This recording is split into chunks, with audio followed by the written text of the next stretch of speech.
negara ini dibangun dari perbedaan bahasa, perbedaan suku, perbedaan daerah, dan perbedaan agama, serta perbedaan yang lain-lain. Bahkan kita ini saking berbedanya, soto aja berbeda. Oke, ada Jadi soto. soto Betawi, ada soto Madura, ada coto Makassar, kan begitu. Saking banyaknya perbedaan di negara ini. Memang seorang pejabat, apalagi pejabat publik seperti saya, anggota DPR, atau pejabat gubernur atau bupati, itu dalam menggunakan media sosial, berbicara dalam konteks yang disambungkan kepada masyarakat lewat publik ini, harus serba hati-hati. Kadangkala hal yang benar bisa menjadi sebuah hal yang tidak benar. Hal yang membangun bisa-bisa menjadi sebuah hal yang menghancurkan. Betul. Sebenarnya intoleransi itu ada sejak zaman dahulu. Betul. Tetapi bagaimana menjadi sebuah kekuatan kembali apabila bisa disatukan dalam sebuah wadah. Dan wadah ini adalah budaya. Ponorogo punya sekarang kan sudah diakui sebagai di UNESCO bahwa itu adalah peninggalan budaya yang ada di Indonesia dan Jawa Timur. Ini kalau bisa menjadi sebuah terobosan baru, biar adik-adik kita, anak-anak kita nantinya tidak lupa terhadap budaya. Jati diri sebuah bangsa adalah dari budaya.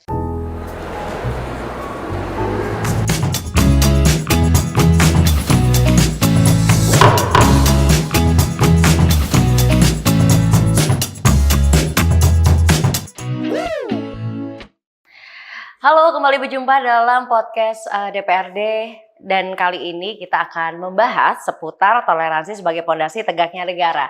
Saya tidak sendiri di sini, saya bersama dengan Pak Hadi Setiawan. Beliau adalah anggota Komisi B DPRD Provinsi Jawa Timur.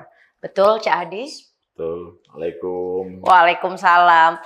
Senang sekali kami bisa jalan-jalan ke Kediri akhirnya, Cak Hadi. Terima kasih banyak. Dan memang kita kalau membahas soal toleransi sebagai pondasi tegaknya negara, ini kan tema yang cukup luas begitu ya, Cak Hadi. Dan di mana kita tahu bahwa kita juga tinggal di Jawa Timur. Jawa Timur juga terdiri dari beraneka ragam agama yang tidak ada yang mendominasi satu sama lain begitu. Oke, jadi kalau kita bicara soal toleransi sebagai pondasi tegaknya negara, bagaimana kacamata Anda melihat toleransi yang hari ini sudah berjalan Jawa Timur? Ya, terima kasih Mbak Aulia. Jadi kenapa kok toleransi itu menjadi sebuah pondasi dalam tegaknya sebuah negara? Negara ini dibangun dari perbedaan bahasa, perbedaan suku, perbedaan daerah, dan perbedaan agama, serta perbedaan yang lain-lain. Bahkan kita ini saking berbedanya, soto aja berbeda. Oke, ada soto. Jadi soto Betawi, ada soto Madura, ada coto Makassar, kan begitu. Saking banyaknya perbedaan di negara ini. Tetapi menjadi sebuah keindahan apabila perbedaan itu bisa dirangkum menjadi sebuah rangkuman. Perbedaan akan menjadi sebuah rahmat apabila perbedaan itu bisa diakomodir dan menjadi semangat baru, yaitu Indonesia. Oke, luar biasa. Ada soto, ada coto. Cak Hadi lebih suka soto ayam atau coto Makassar, Cak Hadi? Kalau saya lebih soto ayam. Soto ayam, oke. Nah, kalau dari kacamata jenengan, Cak Hadi, apa indikator yang nyata begitu bahwa toleransi itu masih menjadi tonggak sebuah negara? Baik, kalau hari ini toleransi memang sedikit agak tergoyahkan, tetapi itu masih ada dan melekat dalam diri masyarakat khususnya di Jawa Timur. Dengan banyaknya beragam kegiatan agama, tetapi saling menghormati antara agama yang satu dengan agama yang lain. Misal kita di Muslim ada kegiatan Muharram, tetapi itu juga diikuti oleh warga masyarakat yang non-Muslim. Memberikan hormat menghormati ini masih ada di Indonesia, khususnya Jawa Timur, dan sampai hari ini masih bisa terselenggara meskipun ada riak-riak sedikit ya. Ada riak-riak yang mungkin di daerah tertentu itu perbedaan sehingga menjadi sebuah perbincangan yang di luar kebiasaan yang dahulu, karena itu mungkin disebabkan oleh ramainya media sosial yang terlalu kadang-kadang Banyak banyak informasi di dalamnya informasi, ya. tetapi informasi itu tidak utuh. Oke.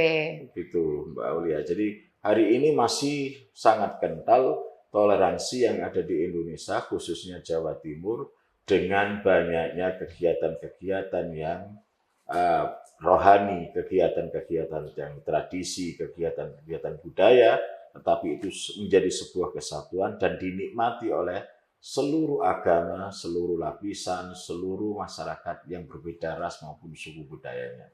Oke, jadi apa yang menjadi tantangan terbesar di Jawa Timur? Jenengan juga adalah anggota DPRD Jawa Timur begitu. Tantangan terbesarnya untuk menjaga toleransi di Jawa Timur saat ini itu apa? Ya, karena tadi saya sebutkan sedikit mengutip tentang ke dunia mandiri, dunia modern yang saat ini yang tidak lepas dari dunia media sosial. Itu kadangkala membuat sebuah toleransi agak sedikit berpecah atau sedikit berkurang. Iya.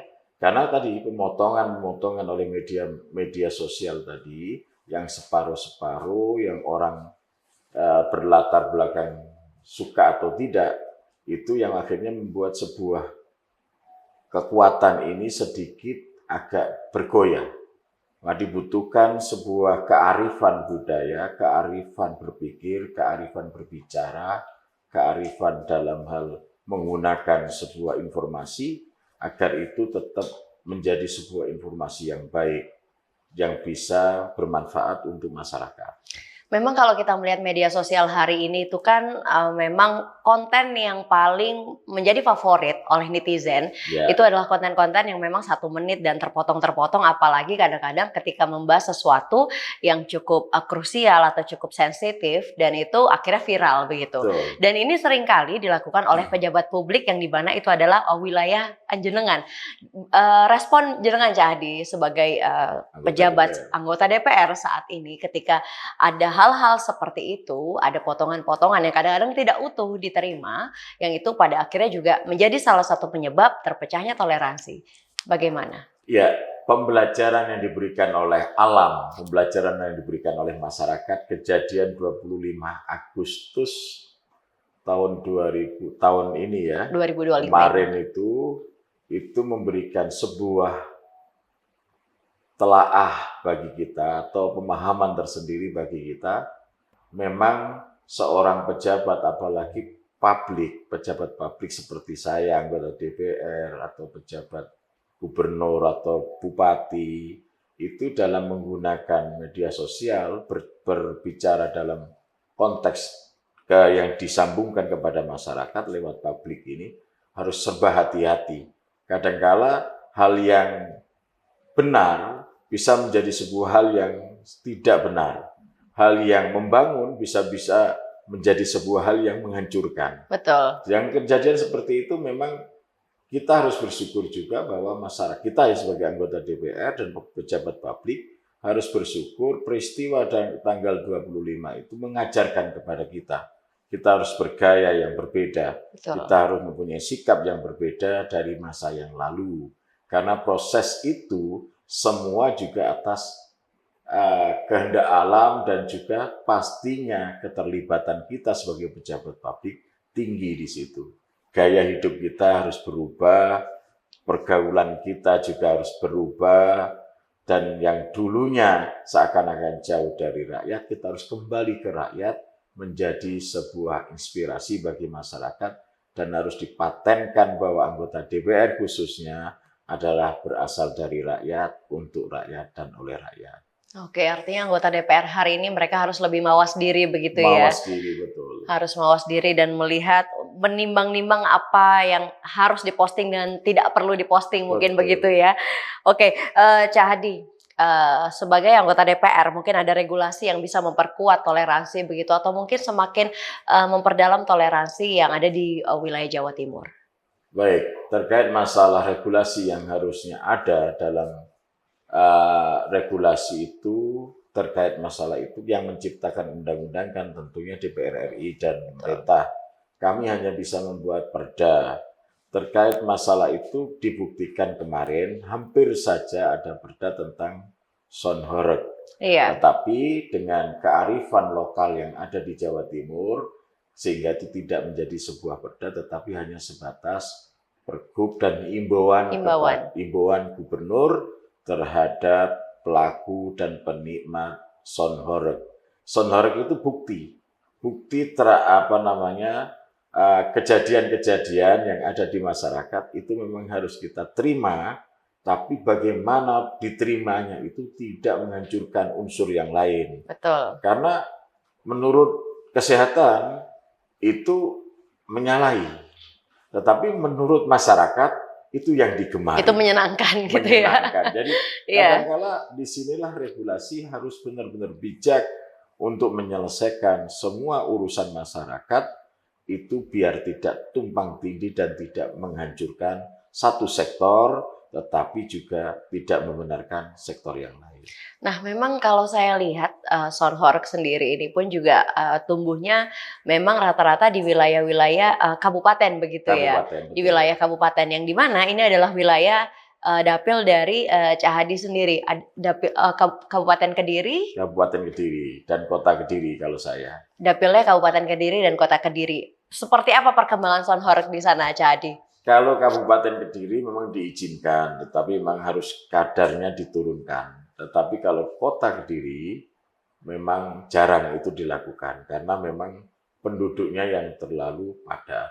Oke, iya memang rata-rata di kabupaten dan memang saya setuju apa yang disampaikan oleh Cak Hadi. Memang kadang-kadang kalau kita melihat unsur kesehatan ya itu akan membuat telinga sakit begitu ya. Tapi di satu sisi masyarakat terhibur dengan hal yang seperti itu. Betul. Cak Hadi, jadi bimbang. Jadi selain Sonhoreg itu menyenangkan, Sonhoreg itu menghasilkan. Menghasilkan karena di mana keseimbangan antara budaya yang mereka itu sudah menganggap itu menjadi sebuah budaya, tanpa itu nggak asik kan gitu. Betul. Jadi sebuah budaya dan di situ pasti disertai dengan peningkatan pemberdayaan ekonomi. Tapi sudah pernah mendengarkan langsung belum Cak Hadi? Kebetulan saya belum. Belum pernah. Nanti kalau sudah, coba apakah betul itu membuat telinga sakit gitu ya? Oke, masih seputar isu toleransi. Di sini hari ini juga ingin saya tanyakan peran Komisi B sendiri begitu dalam menanggapi isu-isu toleransi yang ada di wilayah Jawa Timur. Oke, Komisi B adalah kemitraannya dengan ekonomi ya. Iya. Jadi tapi apakah ekonomi ini meliputi dengan nilai-nilai toleransi? Besar banget. Di mana ada budaya, di situ juga harus ada toleransi. Betul. Di mana di situ ada pemberdayaan masyarakat, di situ juga harus wujud toleransi. Ini kami di anggota DPRD bersama-sama dengan pemerintah provinsi tetap akan menjaga toleransi ini agar tetap berkembang dan tercipta di masyarakat khususnya Jawa Timur. Oke. Sebagai anggota Komisi B yang dimana di dalamnya juga menaungi ekonomi, begitu dampak yang dirasakan ketika toleransi di wilayah Jawa Timur itu menurun atau mungkin bahkan sampai berantakan, itu sebenarnya apa, Cak Hadi? Budaya itu mempererat hubungan. Kalau toleransi ini sampai mengalami sebuah gejolak, maka hubungan antar manusia, hubungan dengan masyarakat pasti akan tergejolak juga. Yeah. Kalau sudah bergejolak hubungan antar masyarakat, maka terjadi konflik. Dimanapun ada konflik, semua kegiatan ekonomi juga tidak jalan, betul. Kenyamanan juga tidak jalan, hiburan juga tidak nyaman, maka dipastikan dalam sebuah konflik pasti akan memegang namanya korban. Iya. Baik itu korban secara ekonomi, korban sebagai budaya, korban antar masyarakat sampai terjadi sebuah ketidakcocokan dan akan menjadi pemusuhan. Oke. Jadi kami DPRD itu menjaga itu supaya tidak terjadi konflik, maka semua yang hari ini perbedaan harus bisa dijadikan menjadi sebuah kesatuan. Menjaga toleransi itu kan juga hal yang cukup susah sebenarnya, apalagi dengan hari ini kultur di Kota Kediri. Kediri saja ada kota, ada kabupaten, belum lagi menjaga di wilayah Jawa Timur yang terdiri kota kabupaten dengan masyarakat yang beraneka ragam begitu. Betul. Bagaimana tantangannya, Cak Hadi? Sebenarnya wilayah-wilayah terjadinya sebuah intoleransi itu juga ada. Iya. Contohnya perbedaan pilkada, Betul. perbedaan pilkades, perbedaan itu pasti terjadi suatu perbedaan dan itu Tetapi bangsa ini karena bangsa yang besar disebabkan oleh toleransi yang sangat tinggi, mereka sangat bisa berbaur lagi.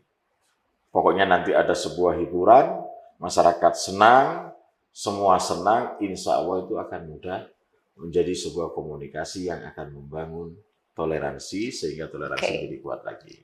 Disatukan dalam sebuah hiburan, artinya sebuah budaya. Harus sering-sering melakukan hiburan, wayangan biasanya. Kalau di sini apa sih jadi hiburannya? Kebetulan saya nanti tanggal berapa hari lagi akan mengadakan wayangan di Kediri. Di Kediri. Dan ada beberapa nanti pada tanggal 9 Desember ada wayangan dengan Dwijo, Dwija Jongko, dan Niken Salindri. Luar biasa. Kita diundang jadi mau berangkat teman-teman? Oke, karena tadi sudah tersentil sedikit begitu ya tentang potensi intoleransi yang muncul pada tahun-tahun politik. Kalau di Kediri dan juga di Kabupaten Kediri dan Kota Kediri, sebenarnya isu-isu intoleransi itu paling kuat sering terjadi ketika di musim-musim seperti apa sih, Cak Adi? Pilkades. Memang ada yang bilang kalau pilkades itu rasanya lebih serem daripada pilpres, betul ya? Lebih serem daripada pilpres. Kenapa begitu, Cak Adi? Karena lawannya adalah tetangga sendiri. Oke. Lawannya adalah teman sendiri, lawannya adalah saudara sendiri. Dua-duanya saudara, dua-duanya maju bareng. Bingung mau milih yang mana. Mau milih yang mana, mau kasih bandar yang mana, begitu kan.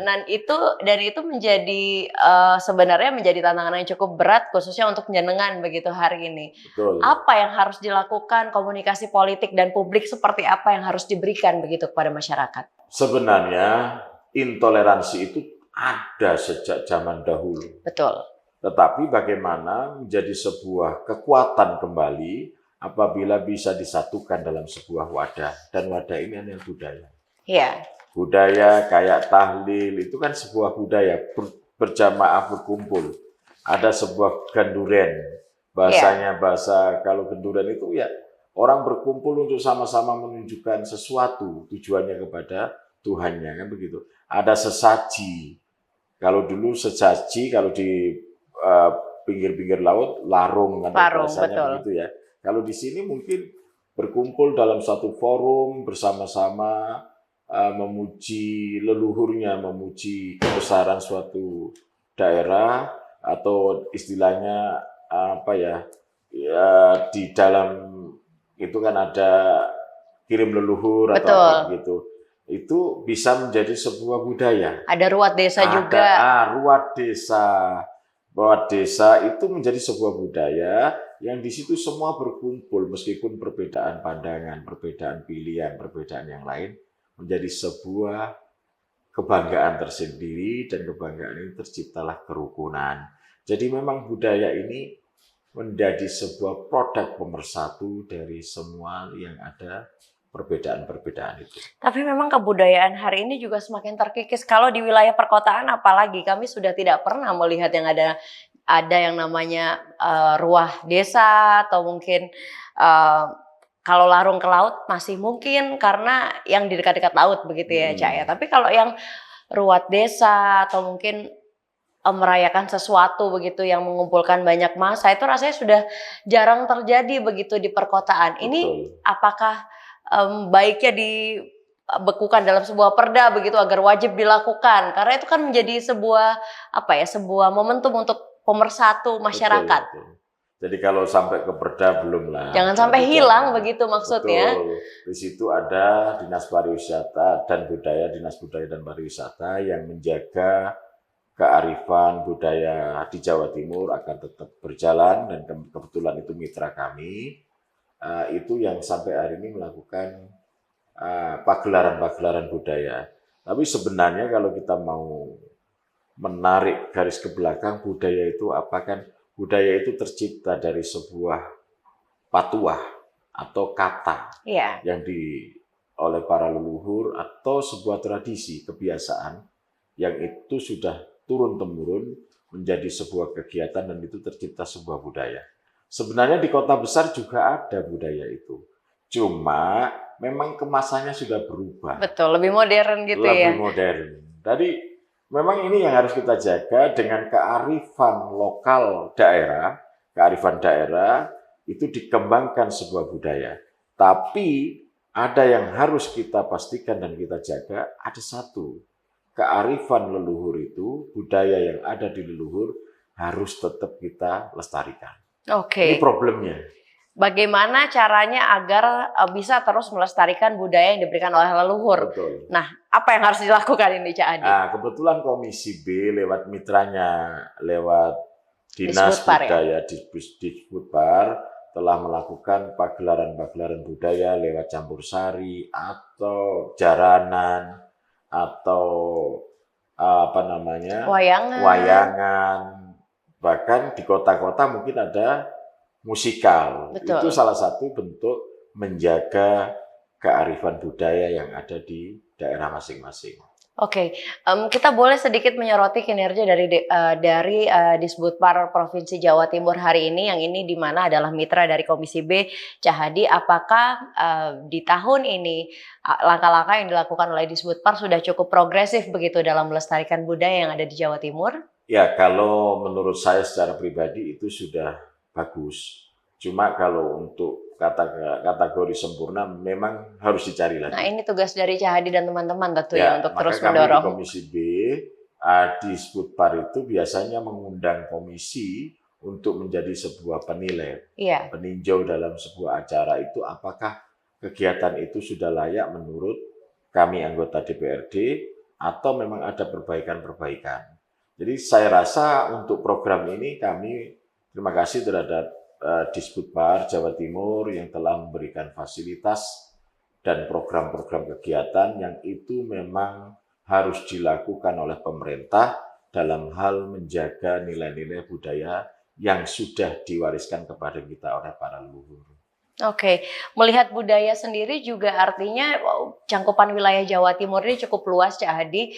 Ada wilayah-wilayah seperti Tapal Kuda begitu, karena kalau bicara toleransi berkaitan dengan budaya. Betul. Nah, ini PR yang cukup berat juga untuk bisa menjaga budaya di sana agar tetap bisa menjaga toleransi di sana. Betul. Silahkan. Jadi kalau itu memang Jawa Timur ini asik sebenarnya ya, asik juga sangat luar biasa karena kita ini terdiri dari berbagai macam daerah yang mempunyai perbedaan. Madura dengan suku Maduranya sendiri, dengan budayanya Madura, Arek, Malang dan sekitarnya, Arek seperti Tulungagung dan sekitarnya punya budaya sendiri. Iya. Ada juga daerah Tapal Kuda, itu berbeda juga. Ada juga daerah kayak Madiun, Ponorogo, dan itu lebih kental kepada budaya-budaya Jawa. Tapi itu budaya Jawa juga berkembang menjadi sebuah budaya baru. Betul. Di Malang. Kayak bantengan itu kan sebuah budaya yang Topeng Panji juga saya lihat. Topeng Panji itu lama, jadi memang agak tenggelam. Maka itu harus digerakkan lagi untuk menjadi sebuah event yang itu bisa nilai jualnya lebih. Betul. Seperti Ponorogo punya sekarang kan sudah diakui sebagai di UNESCO bahwa itu adalah peninggalan budaya yang ada di Indonesia dan Jawa Timur. Ini kalau bisa menjadi sebuah terobosan baru, biar adik-adik kita, anak-anak kita nantinya tidak lupa terhadap budaya. Jati diri sebuah bangsa adalah dari budaya. Apa yang paling berat, tantangan terbesar begitu bagi Disbudpar dan tentunya juga Komisi B sebagai mitra untuk menjaga budaya yang ada di Jawa Timur? Melihat Jawa Timur ini budayanya cukup beraneka ragam. Kalau fokus terhadap satu daerah, daerah lainnya pasti akan ketinggalan begitu, Cak. Betul, itu tantangan terbesarnya dengan gaya dan tradisi dari kaum yang sekarang atau milenial atau Gen Z itu memang banyaknya budaya yang masuk ke Indonesia dengan berbagai macam kesenian dan keindahan. Iya. Ya, itu kadangkala budaya kita kurang dilirik atau kurang diperhatikan. Maka tantangan bagi kita sebagai pemangku kebijakan memang menganggap itu jangan sampai dianggap sebuah hal yang sepele, karena itu akan menggerus nilai-nilai budaya dan akan merongrong sebenarnya jati diri kita sebagai anak bangsa. Iya. Itu harus diwaspadai betul itu, Mbak. Khawatir kita terhadap itu. Maka sekarang kan ada kombinasi. Wayangan ada campur sari, yang dinyanyikan itu adalah lagu-lagu modern yang agar merangkul semua lapisan umur. Jadi anak-anak muda itu tidak alergi, wayangan cuma kulit disabet-sabetkan begitu. Betul. Tapi menjadi sebuah daya tarik tersendiri. Tapi yang PR sebenarnya di Banyuwangi sih, Cak Adi. Ketika kita bicara budaya yang ada di Banyuwangi, itu juga terlalu kental dengan hal mistis begitu. Padahal itu sudah tumbuh lama di sana dan menjadi warisan budaya masyarakat sana. Itu juga menjadi PR sebenarnya bagi Disbudpar untuk mengemas sesuatu atau mengemas budaya agar itu terlihat tetap bahwa itu adalah budaya tanpa mengesampingkan nilai dari budaya itu sendiri begitu. Jadi gini, Mbak, kalau masalah itu memang pelaku ya. Iya. Dulu ketika Reog Ponorogo, sejarahnya Reog Ponorogo itu adalah sebuah kisah dari pangeran atau raden itu yang melakukan perjalanan sehingga ditempuh dengan percintaan yang lain. Itu memang harus dikemas begitu. Tetapi periode tahun 90-an, pelaku reog itu ya ada yang minum-minum, ada yang pakai mistik-mistik seperti itu. Saya kebetulan waktu itu juga sebagai penikmat itu, dan keluarga besar saya adalah keturunan dari Ponorogo. Saya tahu persis seperti itu, bapak saya dari Ponorogo. Ada sebelum pelaksanaan reog, ada ritual seperti itu. Tetapi lama-kelamaan ini juga hilang. Oke. Kalau kembali ke pondok pesantren, pernah ada pondok pesantren Wali Songo, setiap itu menggelarkan pagelaran reog, dan itu diisi oleh para santri. Maka budaya yang dianggap tadi, yang penyimpangan oleh oknum-oknum pelaku budaya, dengan sendirinya akan hilang. Seperti juga di Banyuwangi. Tari gandrung. Iya, betul. Sebuah tari yang memikat. Bahasanya kan indah begitu ya. Indah begitu, karena keelokan dari sebuah penari tentunya menjadi sebuah daya tarik. Tetapi itu kalau hanya lewat mistik, tentunya akan menjadi sebuah adegan yang pada saatnya nanti akan tergeser. Karena lama-kelamaan mistik pasti akan bergeser. Kedepannya saya yakin para penikmat budaya dan pelaku budaya di Banyuwangi juga akan berusaha mengemas itu dengan searif mungkin, dengan cara mungkin memang cari talenta yang mempunyai jiwa cantik. Betul. Karena ini diakui atau tidak memang seperti itu. Betul. Insya Allah akan ada pergeseran norma-norma yang itu kembali ke asal muasal, dulunya tidak seperti itu. Sesuai dengan nilai asli dari budaya tersebut. Oke, Cak Adi luar biasa, terima kasih banyak atas sharing yang luar biasa seputar budaya dan juga toleransi.